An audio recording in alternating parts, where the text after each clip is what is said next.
Hello, creepers. Before we dive in, hit like, subscribe, and drop in the comments.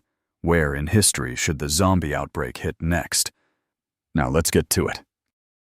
I always liked the quiet hours before dawn. The plant felt alive but calm. Pipes humming, lights flickering, the steady rhythm of turbines echoing down the concrete halls. Reactor 4 was a machine that never slept, and I was one of the few who understood its moods. Every vibration meant something. Every click or hiss had a reason. That night, though, something felt different. The shift had started like any other. I was checking coolant pressure in the secondary circuit, making notes in my logbook.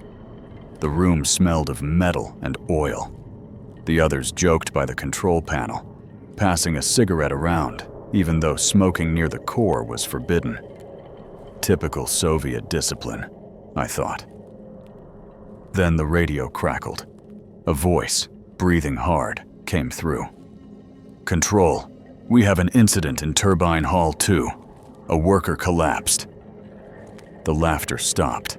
My supervisor, Sergei, grabbed the receiver. "What kind of incident?" No answer, only static. Sergei looked at me. "You're on maintenance duty. Go take a look." I nodded, took my toolkit, and headed for the turbine hall with another technician, Anton. The corridors were long and dim, lined with pipes that radiated heat. My boots echoed off the metal grating. Somewhere below, a pump thudded like a heartbeat. When we reached the turbine floor, I saw a crowd of workers standing near one of the generators. They looked nervous. A man was lying on the ground, twitching. Blood leaked from his nose and mouth. His skin looked pale, almost gray under the fluorescent light. "Get the medic," someone said.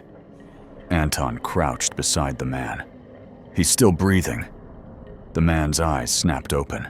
He made a noise, half gasp, half growl, and lunged at Anton. The movement was so fast it didn't seem real. He bit into Anton's neck, tearing through the fabric and flesh. Everyone froze for a second before chaos erupted. People screamed. Tools clattered to the floor. The man who'd been lying still only moments ago stood upright, blood dripping from his mouth. Anton fell backward, clutching his throat. I grabbed a wrench from my belt and swung it, hitting the attacker in the side of the head. He staggered, but didn't fall. His eyes rolled toward me, wide and glassy. Then he charged again. I hit him a second time, harder. This time he went down, but not for long. He started moving again, limbs twitching like he couldn't feel the pain. Someone behind me shouted, "Lock the doors!" I turned to see Sergei and two guards running in. They slammed the steel door shut and bolted it from the inside. The others backed away, shaking and whispering. Anton wasn't moving anymore. Blood pooled around him. But then his fingers twitched. His leg jerked. His head turned toward us. One of the guards swore under his breath and raised his pistol. Sergei shouted, "Don't shoot! You'll damage the turbines!" Too late. The shot echoed through the hall. Anton's head snapped back. The echo faded into silence. Then alarms started blaring across the plant. We all looked at each other, uncertain whether it was from the gunfire or something worse. I could hear faint thumping in the walls. Footsteps? No. Too many. Too uneven. It sounded like people running, falling, slamming into doors. The guard checked the radio. "Control room, this is Turbine Hall. We have multiple casualties. Possible contamination or outbreak of some kind." Only static answered. Sergei turned to me. "Go back to the control level. Tell them we need to shut down the reactor." Now I hesitated. The corridor we came from was filled with flickering lights and distant screams. But I ran anyway. The sound of metal boots and alarms followed me. Halfway up the stairwell, I passed 2 workers covered in blood. Their eyes were vacant, their skin torn open. They lunged toward me. I slammed the door shut and kept running. By the time I reached the control corridor, the power flickered. Panels buzzed. The plant groaned like something deep inside was breaking apart. I caught my breath, staring at the red warning lights flashing along the walls. The calm I had known for years was gone. Reactor 4 was no longer stable. If we lost coolant flow, the whole system would go critical, and it was only beginning. The alarms didn't stop. They screamed through every corridor, bouncing off steel and concrete. I ran toward the control level, clutching my toolkit like it could protect me. The air was hot, heavy with the smell of burning insulation. Somewhere below, something exploded. Small, contained, but wrong. The control room doors were locked. I pounded on them until my fists hurt. Finally, someone opened the hatch. A technician named Oleg. His face was pale, his eyes wide. "Where's Sergey?" he asked. "Still down there. We have an outbreak. People are attacking each other. We need to shut the reactor down." He stared at me, not understanding. Behind him, the control boards were flashing red. Dozens of warning lights blinked out of sync. "The reactor's overheating," Oleg said. "Coolant flow is dropping for no reason. We already sent a team to check the valves. I looked at the meters. They weren't lying. The pressure was spiking. The cooling pumps were failing one by one. Manual override," I said. "Where's the switch?" He pointed toward the far wall. That's when I saw the blood. A smear across the floor, leading to the main panel. A body slumped against it. One of the operators. His throat was torn open. Before we could react, the man moved. His hand twitched. His head lifted just enough for us to see his eyes. Clouded, dead, and locked on us. Oleg froze. I didn't. I grabbed a metal pipe from the floor and swung it hard. The blow landed clean across the head. He collapsed again, but I didn't wait to see if he'd stay down. Oleg backed away. "What the hell is happening?" "Doesn't matter. We need to keep the reactor from melting down." We moved fast. I worked the manual levers while Oleg tried to reset the feedwater flow. The plant groaned around us. Steam hissed from ruptured valves. I could feel the heat rising from the floor plates. Then the intercom crackled to life. A panicked voice shouted through static. "Containment breach in turbine hall! They're everywhere! Don't open any doors!" Oleg looked at me, terrified. "They're coming here." "Keep working," I said. "We still have a chance." We didn't. The corridor outside erupted with pounding footsteps. Shouts turned into screams. The door rattled as bodies slammed into it from the hall. Not all at once, just scattered, frantic hits, like a stampede with no direction. Oleg pulled the emergency lever, trying to force the coolant back online. Sparks shot out from the console. The gauges went wild. Pressure, temperature, everything out of control. I grabbed the radio. "Sergey, come in. We're losing the core. Where are you?" Only static. The door buckled inward. Through the small viewing slit, I saw shapes. Dozens of them. Workers covered in burns and blood. Eyes blank. Jaws snapping. I turned back to Oleg. "The shutdown rods. Can we insert them manually?" He hesitated. "They're jammed. Then we're finished." The lights flickered, then went out. Emergency power kicked in a second later, painting the room in red. The infected forced their way through the door. The first one fell as I swung the pipe again, hitting its temple with a crunch. Oleg fired a flare gun into another's face, the shot lighting the room in blinding orange. We backed toward the far exit. More were pouring in. Their screams mixed with the sirens. One of them lunged for Oleg. I grabbed the creature's arm and slammed it into the wall. It kept moving, clawing, trying to bite. Oleg tripped, fell, and the infected were on him in seconds. I heard his scream cut short. I ran. Down the service tunnel, past ruptured pipes and flashing lights. My lungs burned from the smoke. The sound of pursuit echoed behind me, bare feet slapping against metal. A maintenance elevator waited at the end of the hall. I hit the button again and again. It opened halfway, stuttering, jammed at an angle. I forced myself through and slammed the gate shut. The elevator groaned as it descended. Through the cage, I could see the reactor core chamber below, a glowing blue pulse behind the reinforced glass. It was supposed to be beautiful. Now it looked like the heart of something dying. The floor shook. A roar tore through the building. The elevator lights went out.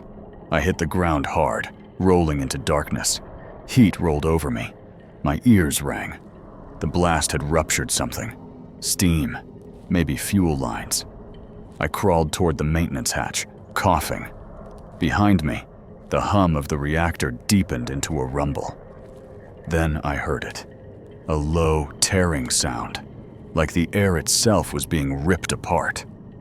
A pressure wave slammed through the tunnels, followed by a blinding flash of white. The explosion knocked me off my feet. For a second, everything went silent. Then came the thunder. Deafening. Endless.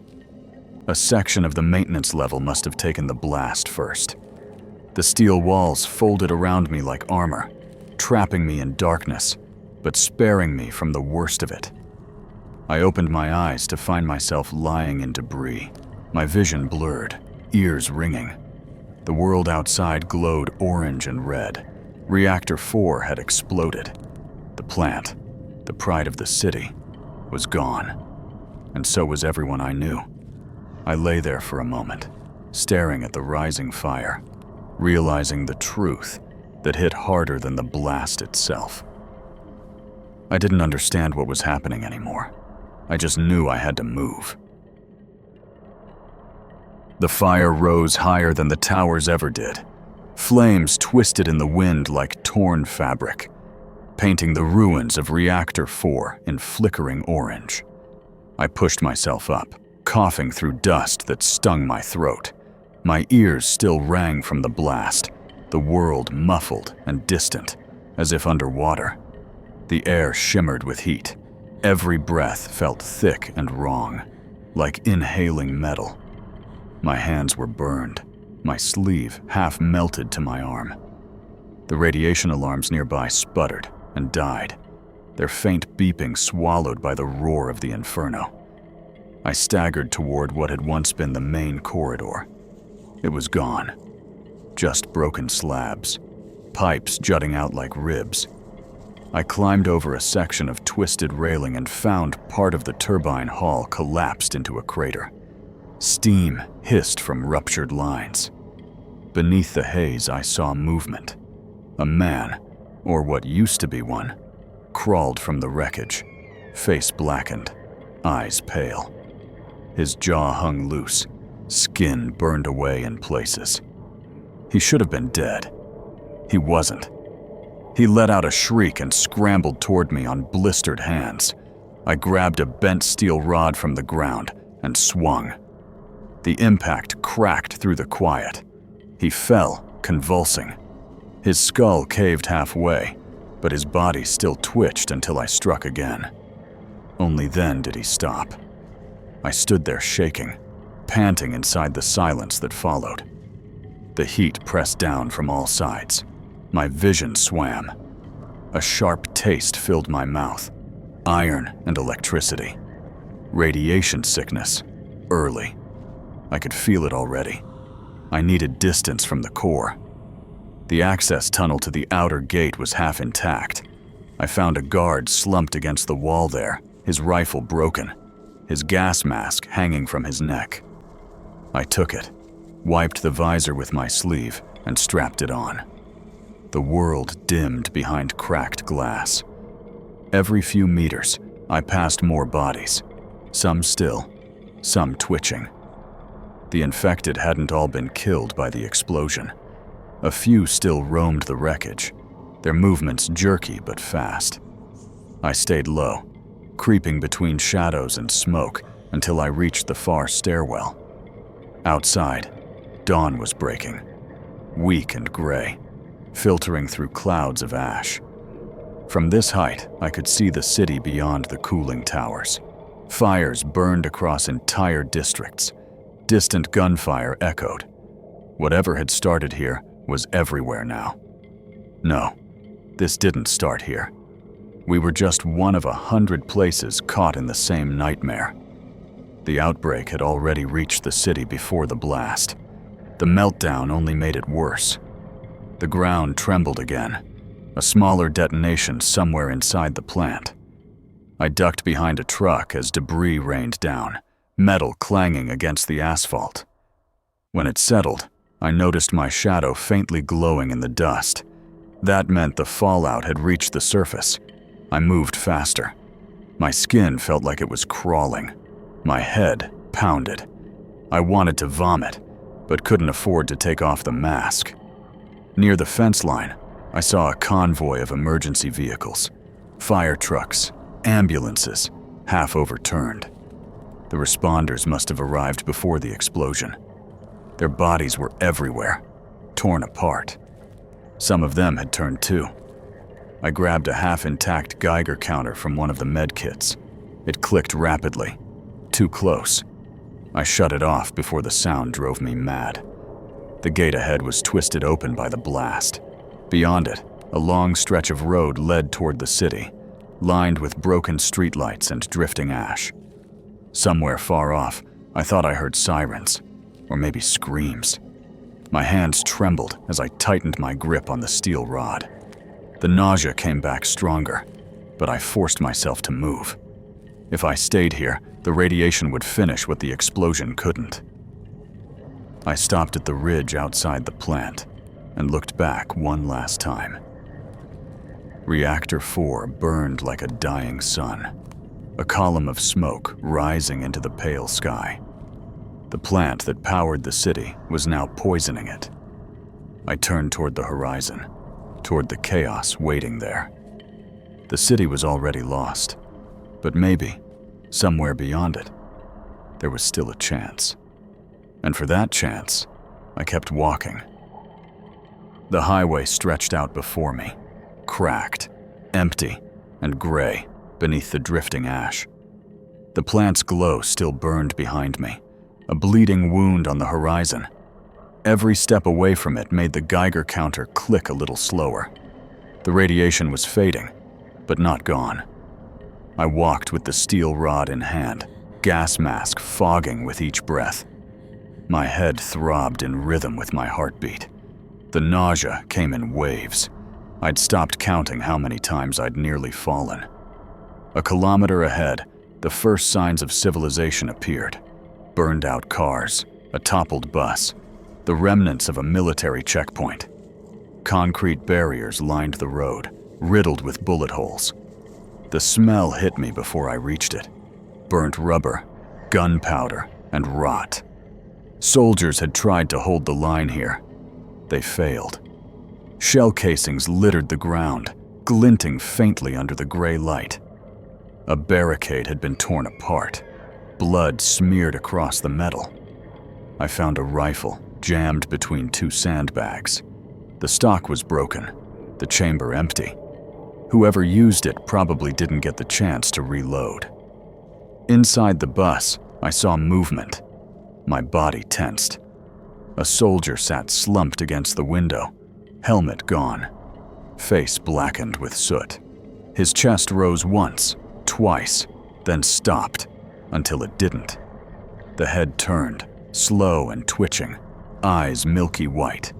He let out a guttural hiss and slammed against the glass. Cracks spidered across it. I stepped back quietly, then slipped around the wreck. Another thud followed, then another. 2, maybe 3 more inside. I didn't wait to count. I moved on. The road curved toward the industrial district. Warehouses and smokestacks loomed through the haze. Fires burned in some of them, painting the walls in red. I found a convoy of police trucks nearby. Most flipped or rammed into each other. The asphalt was dark with blood. One door hung open. I peered inside and froze. Half a dozen civilians were packed in the back, wrists bound with plastic ties. All of them were dead, or should have been. Their heads turned in unison when the door creaked. I slammed it shut and ran. My breathing grew ragged, mask clattering with every inhale. The infection hadn't just torn through the workers at the plant. It had consumed everything. The soldiers, the evacuees, the police. No one had time to react. I ducked behind a concrete divider to rest. My stomach twisted again, bile rising. I pulled off the mask just long enough to vomit on the pavement. Blood streaked through it. My vision blurred for a moment, then cleared. Not good, but I could still move. I searched the wreckage for supplies and found a half-burned backpack beside one of the trucks. Inside, a flashlight, a half-empty water bottle, some gauze, and a small emergency radio. I turned the dial. All units retreat. Repeat, do not approach. Infected at every... Static swallowed the rest. I tried another frequency. Evacuation point. Bridge, Sector 7. Quarantine perimeter breached. Then nothing. Just noise. I slung the bag over my shoulder and kept moving. The farther I went, the quieter it got. The fires were fewer here, but the silence felt worse. Streets lined with abandoned cars, doors left open, groceries spilled across the asphalt. Signs of people who ran and never came back. Near a warehouse gate, I found a map pinned to a checkpoint board. Civil evacuation route, river sector. Someone had marked it with red circles and notes. Fallback points, do not enter alone. Most of them were crossed out. The river. That was the direction the broadcast mentioned. Lower radiation, cleaner wind from the north. It was my best chance. As I stepped into the next street, a noise cut through the stillness. Metal clanging. I turned and saw them. 5 figures sprinting from the far end of the block, clothes torn, skin gray and peeling. Fast. Too fast. Their eyes locked on me as one of them screamed, a wet animal sound. I ran. Boots pounding on broken pavement, lungs burning. The mask made it hard to breathe. I darted between cars, ducked into an alley, and kicked a trash bin down behind me. One of them tripped over it, but the others kept coming. I reached a fence and scrambled over, nearly tearing my hand open on the wire. When I hit the ground, I turned and swung the rod at the first one that made it through. The impact caved its face in, but another grabbed my arm. I jammed the rod through its jaw and shoved it back. It fell, limbs thrashing. I didn't wait. I sprinted until I couldn't hear them anymore. By the time I stopped, I was on an overpass overlooking the city. The view froze me in place. Downtown was burning. Entire blocks glowed orange. Roads were choked with abandoned vehicles and swarming figures. Hundreds, maybe thousands, moving like a tide between buildings. The outbreak wasn't spreading anymore. It had already won. I leaned on the railing, shaking, the steel cold against my burned hands. Somewhere far below, a church bell rang once, twice, then stopped. The sound echoed through the smoke, followed by a chorus of screams. I looked at the river cutting through the city, gray, silent, maybe my only path left. So I started toward it. Not because I thought I could survive this, but because standing still meant dying here, and I wasn't ready for that. Not yet. The road ended in silence. What had once been the city's industrial ring was now a graveyard of smoke and glass. I climbed down from the overpass, boots crunching on shattered windshields and loose gravel. The wind carried the stench of fire, decay, and something chemical. My Geiger counter clicked faintly at my hip, lower now, but still alive. I was out of the worst zone, but not safe. Every step felt like dragging lead.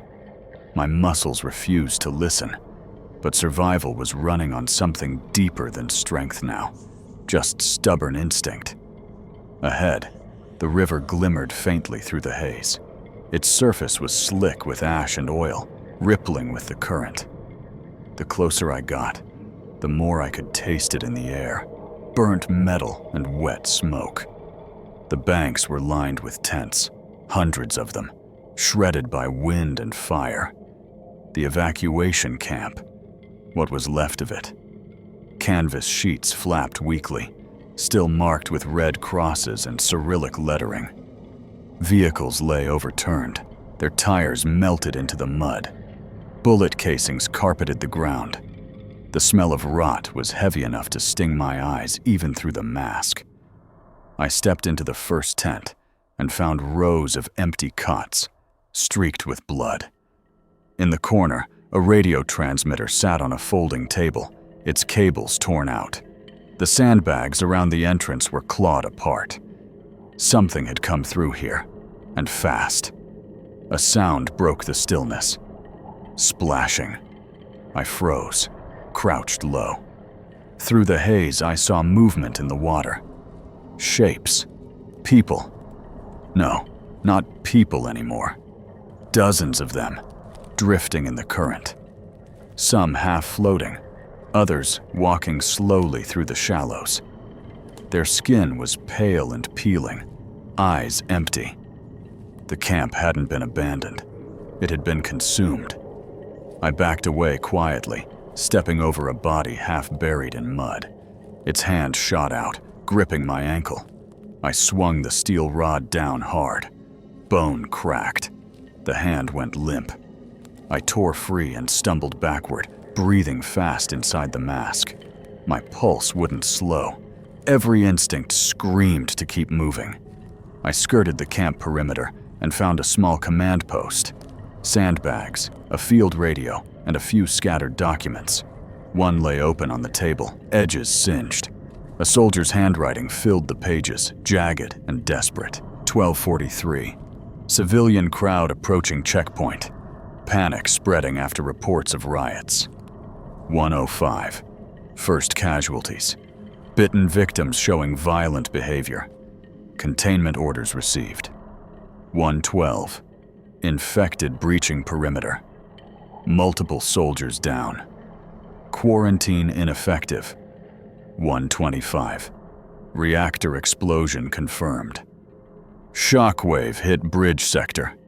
Heavy damage. 1:32. Command orders partial demolition to stop crossing. Too late. They're already here. 1:36. Last transmission. City compromised. No evacuation possible. I turned the page, but the rest was smudged with blood. A sudden clang echoed nearby. A fuel drum had tipped over. Then another noise. Wet footsteps. Close. I ducked behind the table, gripping the rod tight. A figure staggered into view, wearing a torn military vest, face burned, jaw dangling loose. Behind it came two more. They moved fast, almost sprinting. I swung before the first reached me, catching it across the temple. It dropped, twitching. The second lunged over the table. I jammed the rod upward through its mouth. The third hit me from the side, knocking me into the mud. Its breath was hot and rancid against the mask as it snapped its teeth an inch from my neck. I shoved a knee into its chest and rammed the rod through its eye socket. The weight went still. I stayed down for a while, gasping, trying not to throw up. My vision pulsed at the edges, a dark ring creeping inward. Radiation fatigue, or shock, maybe both. When I finally stood, my legs shook. The camp was quiet again. The only sound was the river. I took what I could carry, a canteen, a map, and a small flashlight that still worked. The map showed the river's course, marked with evacuation points. Most were crossed out. The last one circled in red read Bridge Sector 3, Final Hold. I looked upriver. The smoke was thicker there. The path along the embankment was half flooded, ankle deep in filthy water. Dead fish floated beside chunks of debris. Once I saw a body snagged on a bridge pylon, moving with the current like it was still breathing. The nausea returned, stronger this time. I knelt, pulling the mask up just enough to vomit into the water. The sound echoed faintly across the empty street. When I looked up again, I saw the bridge. It rose out of the haze like a skeleton, half collapsed, one end twisted down into the river. Smoke curled from the span, and cars hung over the edge like broken teeth. The sign beside it read, 27 Main Bridge. Something exploded far in the distance. A muffled thud rolled down the river. Then another. Artillery. They were bombing the city. I moved faster, staying low along the embankment. The air here was thick and gritty, hard to breathe even through the mask. The bridge supports were covered in scorch marks, and the closer I got, the more bodies I saw. Soldiers, civilians, all torn apart or burned. Then came the sound I dreaded most. Footsteps. Dozens of them. They came spilling down the far side of the bridge, figures running, snarling, some still wearing police uniforms, others barefoot, skin gray and slick. The infected had followed the river too. I slipped into the shallows, keeping to the shadows of the pillars. The water was cold and oily, soaking into my clothes. I moved under the bridge, each step careful, quiet. A body dropped from above, landing beside me with a splash. It wasn't dead. Its head turned toward me, mouth opening in a rasp. I swung the rod in a panic, crushing its skull. The sound drew others. Growls echoed overhead. I bolted up the embankment, slipping on wet concrete. My legs screamed in protest. When I reached the surface, the bridge stretched before me, half broken, but still standing. Beyond it, the far bank looked quieter, less choked by fire. I didn't think. I just ran. Behind me came the howls of the infected, dozens now, their footsteps thundering against the steel. The bridge groaned under our weight. Halfway across, I looked down at the river, a black current rolling beneath the gray sky. If the bridge gave way, it wouldn't matter. I'd rather drown than burn. But it held. When I reached the other side, I collapsed to my knees. My whole body trembled, skin raw from radiation burns and cold water. The howls faded behind me as the bridge finally began to crumble, a section collapsing into the river below. I looked up. Across the ruined streets, faint lights flickered. Maybe fire, maybe survivors. Either way, it was forward or nothing. I stood, wiped the ash from my visor, and kept walking. The lights weren't fires after all. They flickered between the ruins, controlled, steady. Generator lamps. Someone was still alive out here. I followed the riverbank, keeping low. The wind carried faint voices, short bursts of radio chatter, and the dry rattle of distant gunfire. When I crested the embankment, I saw them. A small perimeter, half-collapsed sandbags, 2 burned trucks forming a barricade. Soldiers moved behind it, silhouettes against the floodlights. Maybe 10 left, maybe fewer. One aimed a rifle the moment he spotted me. "Stop right there!" I raised my hand slowly. "Not infected," I rasped through the mask. "I came from the plant." They hesitated. Another soldier, younger, stepped forward with a flashlight. He swept the beam over my face, my arms, my burns. I didn't flinch. "He's clean," the younger one said. "Or close enough." The one with the rifle gestured me inside. I climbed over the barrier, legs trembling from fatigue. The camp was barely holding together. Sandbags torn, spent casings everywhere, air thick with cordite and blood. A wounded man moaned softly near a fire barrel. Someone shoved a canteen into my hand. "Drink slow," said the younger soldier. His name tag read, Demyanov. "You're glowing like the rest of us." I took a sip. My throat burned, but the water tasted like life. "How long have you been here?" He looked at me, eyes hollow. "Since it started." 6 hours? Maybe less. Doesn't matter anymore. An officer crouched near a map spread on an ammo crate. His uniform was stained with soot. "Reactor meltdown triggered the panic," he said, without looking up. Then the infected hit. No command, no radio, no evacuation. The city's gone. I said nothing. I already knew. The officer stood, shoulders sagging. "We hold here until dawn. Then the Air Force burns what's left." That word, burns, hung heavy in the air. I didn't ask if anyone planned to warn the survivors still trapped out there. I already knew the answer. They gave me a rifle, old, scratched, but loaded. My hands shook as I checked the chamber. It felt alien after hours of running with nothing but a steel rod. The night settled thick and quiet.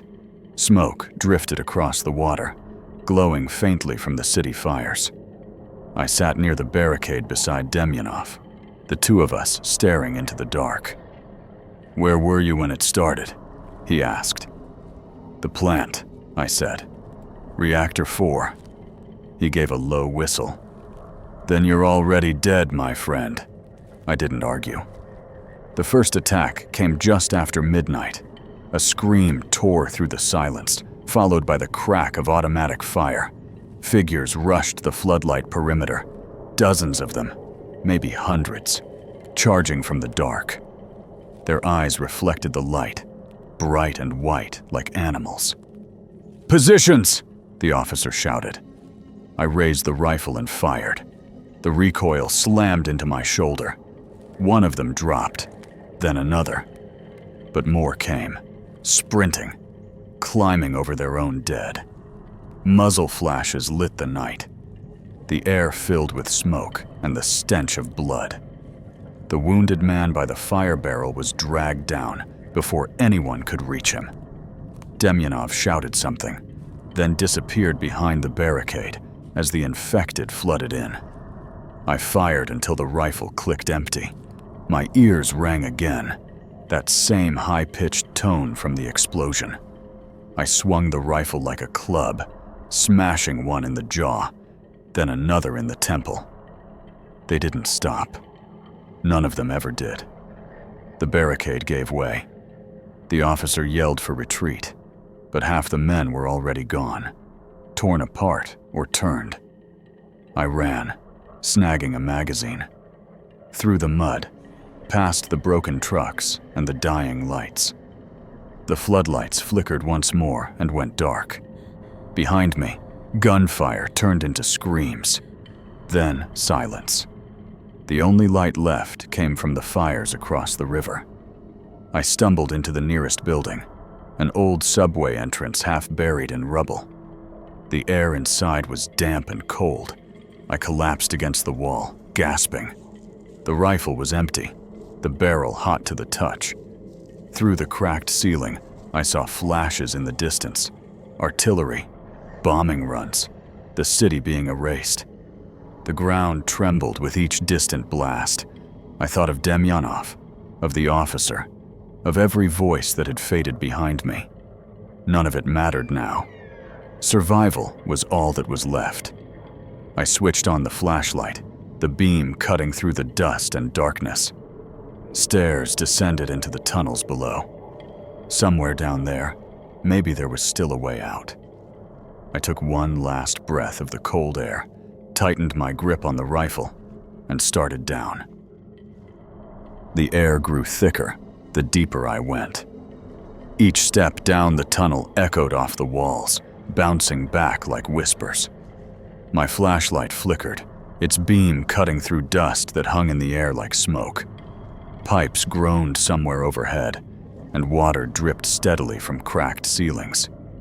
The deeper I went, the more I could feel the heat fading, but not the sickness. My head pounded.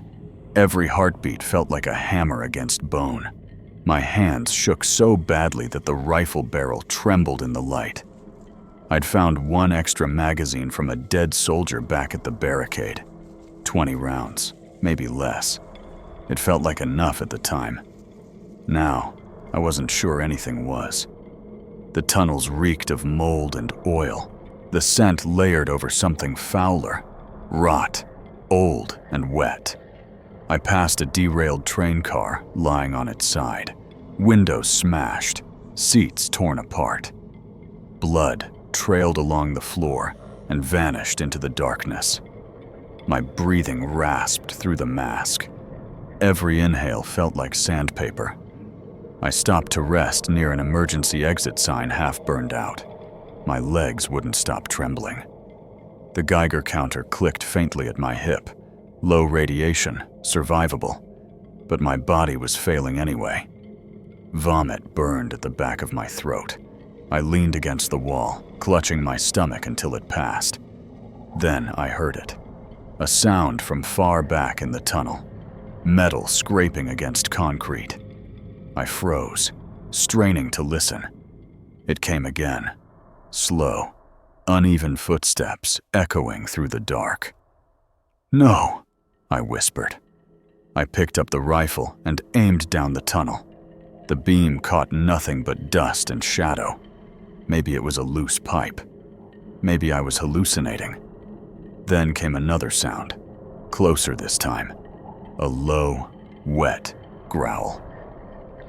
I started moving. Slow at first, then faster. My boots splashed through shallow water, the echoes chasing me. I passed another tunnel split and turned right, flashlight bouncing off tiled walls. The air felt heavier now, each breath slower, harder to draw. When the first figure appeared behind me, I almost didn't believe it. A shape stepped into the light. Skin gray, eyes glassy white, mouth hanging open. Another stumbled after it. Then 2 more. How the hell?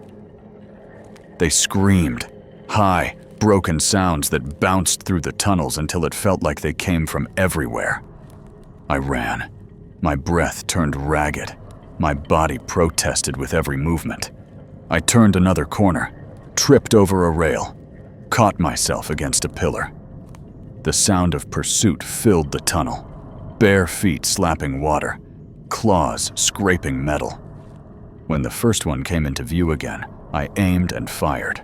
The shot cracked through the tunnel, deafening. The infected dropped instantly, skull snapping back. The others didn't stop. I fired again. Another fell, then another. Shells clattered against the wet floor.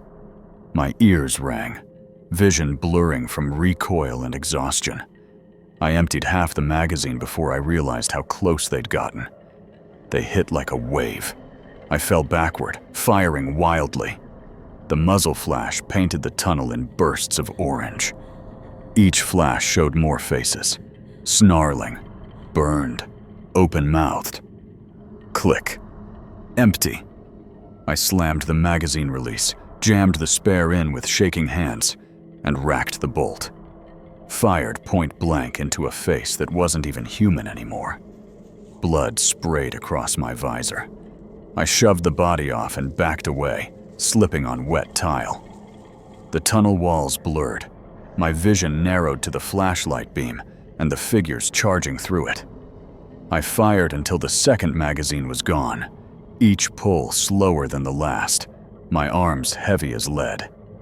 Click. Empty again. I swung the rifle like a club, the stock cracking against bone. One fell. Another grabbed my sleeve. I smashed the butt of the gun into its head until it stopped moving. My breathing turned to gasps. My skin burned beneath the suit. The nausea surged again. I staggered backward, nearly falling into the shallow water. The infected kept coming, unstoppable, their silhouettes flickering through the dim light. I turned and ran, half crawling, dragging myself through an access tunnel barely tall enough to stand. My legs refused to work properly. Every step felt like wading through mud. The rifle clanged off the wall as I stumbled, my fingers numb and shaking. I reached a maintenance door and shoved it open. Inside, a narrow service corridor stretched ahead, lit by a single flickering bulb. I closed the door behind me and slumped against it, chest heaving. For a few seconds, there was silence. Then the banging started. They'd followed me even here. Hands slammed against the door, faster, louder. I pressed my back to it, gripping the rifle with trembling hands. I thought about firing through the door, but it wouldn't matter. There were too many. The bulb flickered out. The world went black. For a second, the noise stopped too, like the air itself was holding its breath. I thought I heard voices whispering my name. My knees buckled. I slid down the door, the rifle still clutched in my hands. My breathing slowed, the edges of my vision going dark. The nausea turned to a deep, burning ache in my chest. I tried to raise the rifle one last time. My arms wouldn't move. The last thing I heard before everything went quiet was the sound of the door giving way, the metal shrieking open, and footsteps rushing in. Then nothing. Only the darkness. The silence woke me. Cold air slid through the tunnel, brushing against my skin. My body was twisted awkwardly on the floor, cheek pressed to the concrete. The rifle lay a few feet away, slick with condensation. No bodies, no blood, just the echo of dripping water. I blinked, waiting for the shapes to move in the dark. Nothing did. My breathing rattled, shallow and broken. My fingers trembled as I reached for the rifle. It felt heavier than it should. I leaned against the wall, trying to remember how I'd gotten here. The fight, the screams, the horde flooding the tunnels. None of it had happened. The door I'd thought they broke through was still sealed. The walls unmarked. My footprints were the only ones in the dust. I'd been running from shadows, swinging at nothing. Radiation had eaten through my nerves, scrambled my mind until fear filled in the blanks. I'd imagined the chase, the desperate fight. I laughed weakly, the sound dry and cracked. Figures. Every movement hurt. My skin burned where the suit had torn. Blood leaked from my nose, streaking down my mask. The coughing came again, thick, wet. Then I saw it. Far ahead, past the bend of the tunnel, faint daylight spilled through a collapsed section of ceiling. A thin beam of white in all that gray. I couldn't stand, so I crawled. The floor was cold and slick beneath my palms. My breath echoed in short, shallow bursts. Halfway there, the world began to swim. I saw faces in the dark. Oleg, Sergei, Anton, all watching me. Their mouths moved, but no sound came. I blinked, and they were gone. The light grew brighter, Each pull forward left a red smear behind me. When I reached the end of the tunnel, I felt the cold air rush over my face. It smelled like rain and ash. I pushed through the last gap of rubble, dragging myself into the open. The world outside was still. The riverbed lay cracked and blackened. The city's skeleton rose in the distance, smoke curling lazily into a pale sky. I rolled onto my back, staring upward. The sun was faint behind clouds, but it was still there. I smiled, or tried to. I just wanted to see it, I whispered. My chest ached, each breath shorter than the last. The Geiger counter beside me clicked slower, weaker, until it stopped. The wind moved across the ruins. The sky drifted overhead, and I stayed there, finally still, beneath the quiet light of morning. Then, the bombs started raining down.